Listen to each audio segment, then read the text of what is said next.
Crime toujours installé dans le Lyonnais, nous allons maintenant vous raconter cette histoire terrible. Ce coup de fil reçu à 4 h du matin par une famille au mois de mai 2013. Au bout du fil, des gendarmes leur informent que leur fils Léo, âgé de 14 ans, aurait été tué. Le corps de l'adolescent est introuvable, mais il aurait été tué par ses propres amis à coups de cutter. C'est une enquête difficile, compliquée et douloureuse qui s'ouvre. Voici donc ce document pour Crime.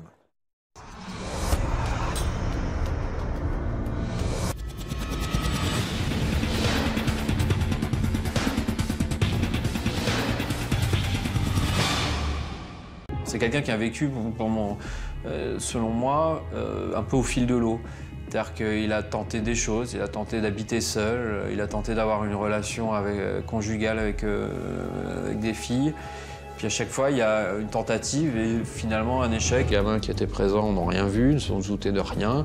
Il n'y a pas eu d'altercation, il n'y a pas eu de cris, de larmes, on ne sentait pas un climat de tension particulier visiblement cet après-midi-là. Mais il y avait un projet criminel qui a été fomenté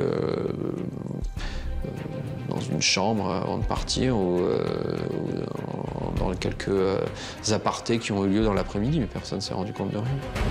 Depuis la première heure de garde à vue jusqu'à ces interrogatoires, lorsqu'il a été confronté aux deux autres, il n'a jamais varié.